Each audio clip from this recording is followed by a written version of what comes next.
各位观众，大家好，欢迎收看美国慈济30年特别报道《无疆界的承担》，我是王伟玲。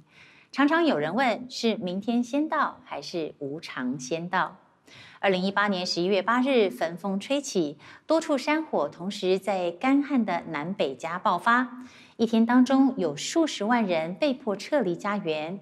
但山火爆发1年多了，直到现在仍有超过4万多人还回不了家。其中，南加州的伍尔西山火烧毁了400多栋的民宅，灾民至今心有余悸。他们永远记得当时的火就像龙卷风一样，发生的又急又快，一辈子努力建立的家园瞬间化为乌有。但他们也记得，在灾难复原中心有群身穿蓝天白云制服的志工，为灾民递上现纸卡、柔软的毛毯，还有慈济竹筒。对他们来说，金钱解决了他们的燃眉之急，但毛毯跟竹筒却成了他们现在重建路上的精神支柱。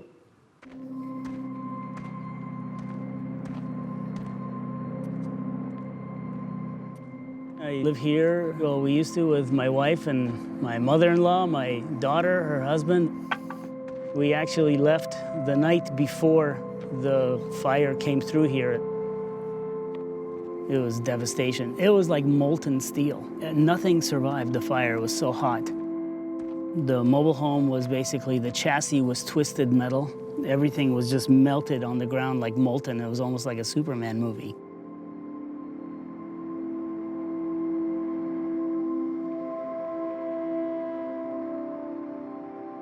This is a small community in the mountains. People aren't millionaires here. All of these people are displaced until now. It's almost a year later. You can see the signs up on the lots. Some people had to sell and move on, and we took it for granted that we live in the Santa Monica Mountains, and you don't realize that natural disasters can happen. In rebuilding, we are planning to be prepared for fire. We are a 35-acre lake in the Santa Monica Mountains of Los Angeles County, and we were dramatically affected by the Woolsey fire. 84 families lost their homes here. And that was our other next-door neighbor's house. And then that was his next-door neighbor's house. And there are 5 more by the dam. Those are a historic tree for us. They're called deodar cedar, and they're very beautiful. They're like Dr. Seuss pines. One of the most meaningful things that happened right after the fire was there was a disaster recovery center, and one of the most important and most visited spots was Tzu Chi. First of all, because of the blanket. The notion of a comfort-providing, it could make me cry, comfort-providing blanket was a really treasured thing at that time. And then also, there were cash grants that were extremely helpful because people were staring down the barrel of economic anxiety, and Tzu Chi was right there to fill a gap. And then there was also a beautiful message of hope that Tzu Chi was talking about, and it felt like there were professionals in the room who understood how to navigate a future that seemed very uncertain. So it was beautiful.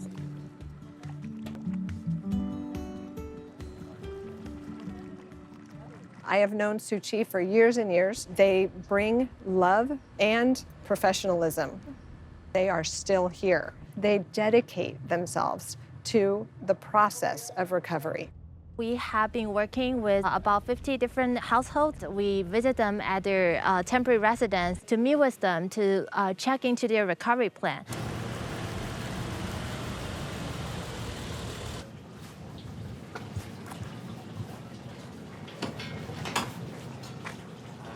Hi, Winifred. How are you? Good, you look great. Thank you. Yeah. I'm good. And you think that everything's normal and you're walking through life normally, but you realize at one point that no, you're not. This is not normal because you're having an overwhelm of feelings. You feel emotionally drained, and because all the things absolutely. going on. So Winifred is one of our long-term recovery clients. She had to sell her house. Basically, she is a therapist. However, because of the disaster, she cannot provide things to other people. Have you ever had any of your clients that are Woolsey fire survivors? Yes. So do you feel a lot of countertransference when you're talking to them? People, like I said, were severely PTSD, like twitching, I even had a lot of young kids that would come. We share with her the Tzu Chi's way of helping people and the things that Master shared with us. And it really resonated with her because she also does a lot of meditation. And she said that she will be able to use the things we share with her to help her clients. And I'm sure that you're using a lot of things you learned from your experience to help other people. Yes. I think one of the biggest things I took away from this experience is your compassion. Oh, I mean that. The day you came, just your compassion was so incredible, and I shared that with many people. Okay, I wanted to say thank you, and I wanted to give you this to say thank you with my heart to yours. Thank you. It's rose quartz. This is so precious. And my gratitude to you. Thank you, Thank you. Absolutely. Thank you so much. Thank you. You saved my life, literally.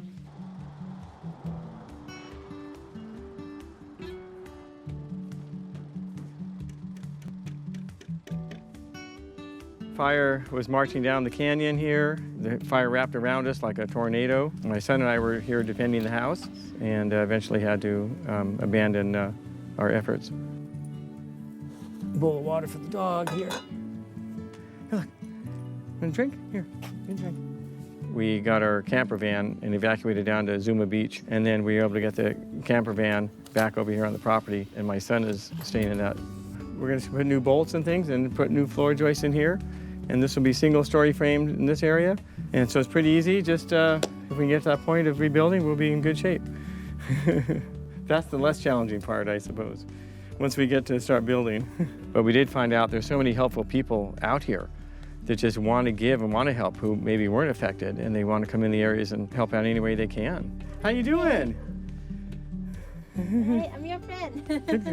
Good to see you. Good to see you Yeah, too. Paul, yeah. We come here with love and compassion because for a lot of disaster victims, what they really need is not just money, but more importantly, to have someone there to provide them support, to let them know that they are not alone, they are not forgotten. When they give relief to people, they give you one of these little canisters. It's been about, 10 months now, 11 months, and we have it filled with quarters, and I was going to give it back to the group this afternoon. Since your group, we met them at one of the booths a while back. Yeah, they had given us one of the blankets that your group makes. Oh, yeah. Yeah, and we cherish it. It's so nice and soft. And they'd given us one of these cans to fill up with quarters. Oh, my God. For keeping the thought going and more donations and stuff. So we actually have it all filled. I wanted to give that to you guys. Oh, thank you so And much. thank you guys. Let me give you a Oh, hug. yeah. Oh, thank you so much. Really Thank appreciate you. it. Really appreciate it. Oh, appreciate it too. Make sure to pass it to the next person. Yeah, and your group is so good too. I'm just glad you guys are able to have the resources to be able to give back to people like that. 重建的路让人似乎看不到光亮。如果有人能够陪伴、拉一把，也许日后的生活将会变得完全不同。同一天，在北加州的坎普山火烧得让人心碎，有80多人命丧火海，19000多栋的建筑付之一炬，其中大多是民宅，而有高达1/4的建筑没有火险。但灾民不止面临失去住家的窘境，更因为整个城镇有90%被毁，居民被迫四处搬迁，许多人赖以为生的工作也没了，遭受到双重打击。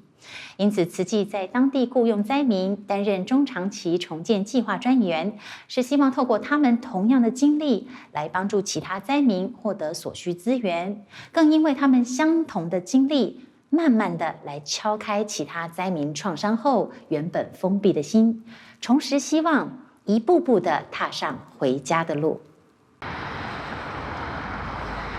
We're in paradise now. And as you can see, if you look around, there really is very few areas that the fire didn't touch. It's really weird because when you look into the sides of the road, now you can actually see several hundred yards back into these neighborhoods. Back when these houses were here, you couldn't see anything. all you could see is the houses that lined the streets here. Yeah, this was my town. It's hard to say what these trees mean to me when I can taste them out. Fire destroyed everything that I had physically, like all my physical possessions, but I still had my music inside. My heart always goes home to paradise. I had a feeling that the song that I wrote was going to mean a lot to people, and you know, when I posted it for the first time after I first wrote it and put it on Facebook,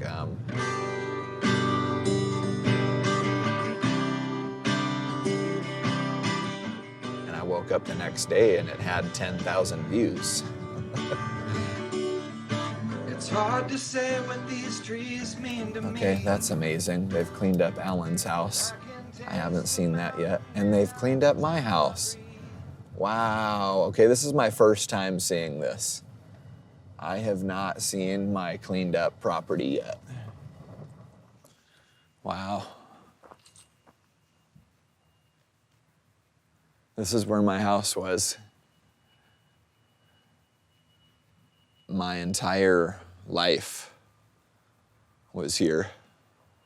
Bedroom, bedroom, bedroom is what it was. And my bedroom was in the back, right here in the master bedroom.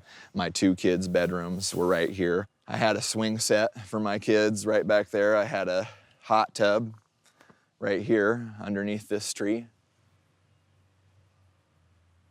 Oh, wow. Look at this. One of my son's toys.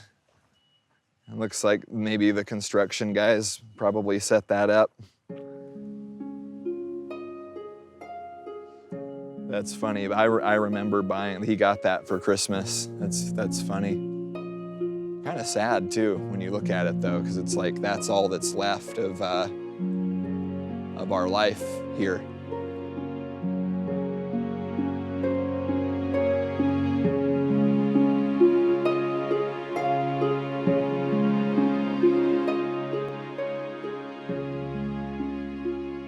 I'm an artist and I practice massage.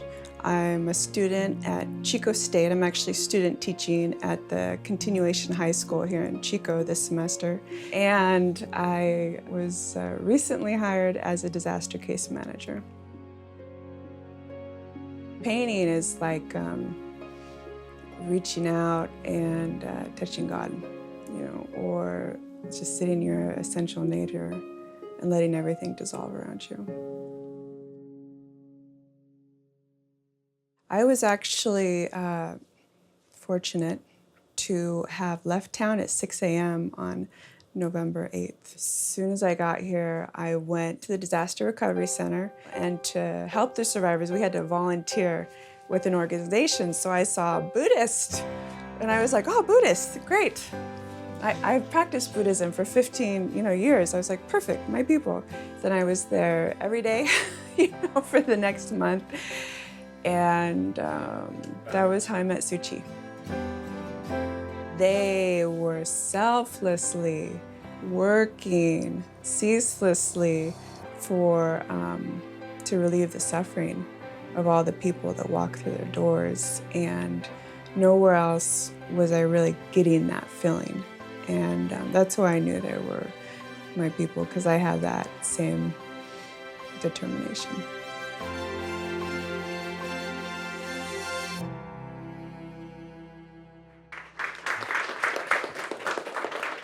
So I can see a lot of faces, very, very familiar, way back in the DRC Senior Center. I want to congratulate the United Way to have the new office here. Best way to support that is to have our office also in the same location. So we do have an office here. I'm sure together we can make our community better and serve our survivors much, much better. Thank you. And they asked if I could be a disaster case manager in the long-term recovery group. After 1 month of this disaster, there's a long-term recovery group established. These survivors do not know what are available for them. They do not know there are actually a lot of resources available. We're doing case management and art here. So disaster case managers, we work on gathering all this information, knowing what are the needs of these clients, and then leading them to reach their goals. For example, emergency funds assistance. There are also some agencies providing rebuilding tools or like trailers providers, temporary housing, employment, medical services, and all those things, yeah. When I meet with the survivors, they have like a fog over them. Their thinking's completely muddled. And a lot of times they start out with the day of the fire. We listen through that and then, there's tears usually. And then there's, I go, okay, so where are you living now? And where do you want to be living? And then pull out my list of items and I say, okay, this is the first thing you need to do. And they say, oh, you're gonna help me? I say, yeah, I'm gonna help you.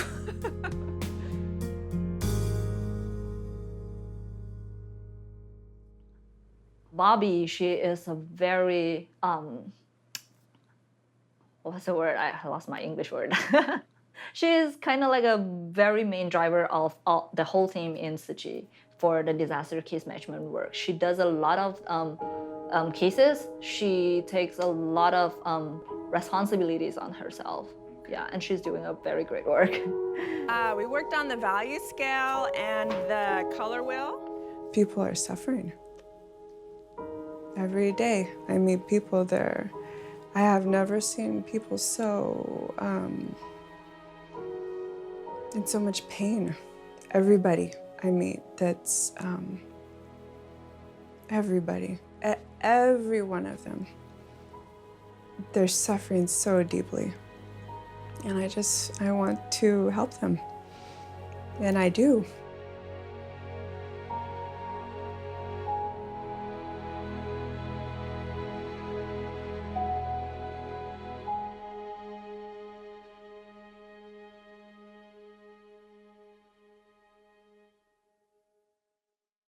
Initially, I came into contact with the Tzu Chi Foundation at a donation center. So today you will receive a debit card with a value of $600. That's incredible. And I evacuated with these two guitars right here. After the fire, when I met with the Tzu Chi group, they gave me the $600 card, and I was able to get this this guitar in the middle right here, which is it's beautiful. It plays great, and I needed it to continue performing in the community and stuff. There's still some significant challenges in front of me. I'm still looking for work. I'm still taking care of my kids full time, and still looking for the next chapter of my life to begin post-fire in a professional setting. We were able to help Skip during the emergency relief phase. Now, we understand that he is still in a lot of trouble getting back his life, and we decide to give him help through case management. I'm really excited to go talk to Bobby at the Tzu Chi Foundation at the Chico headquarters. I don't know Skip. Somebody sent his contact to me, and so we set up an interview immediately. Hey, Bobby. She wanted to know how I was doing. You know, I was kind of telling my story and talking about the fire. I lost my job. I got full custody of my kids. Now I'm fighting another custody battle. Bobby just very quickly was like, that's a lot. That's a lot to go through. So let's talk about your mental health, because I really appreciate you. I'm about to start crying right now. I really appreciate you. I really appreciate you opening up. I really appreciate you opening up, because this is why I'm here. I'm here to help you, okay? Can I come over? Can I come over, give you a hug? Yeah. Okay. Yeah. Okay. Yep. People tell them, you know, get over it. It was 9 months ago, get over it, move on, it's over now, and then I come along and I say, yeah, here we are, and this is really difficult, and then there's just tears, because someone's listening to them. I can see you're resilient and that you'll get through this period of time. Yeah. Right now, we understand that he needs a job. So we are exploring possibilities of finding a job for him, either internally or externally to Tzu Chi. There are so many people that need to recover to rebuild, but there are only less than 15 case managers right now in the community. That's the biggest challenge that we are facing right now. It looks like there might be an opportunity for me to come to work with the foundation as an intake specialist, hopefully, and helping people directly, which I'm really excited about. Being a survivor myself, I can instantly know what this person is going through and what some of the things already are that they might need in terms of housing and a job and support. People are still in a lot of need for long-term relief, and my goal is just to continue helping them as much as I can and finding my own healing in the process. That's what helps me, is just helping others.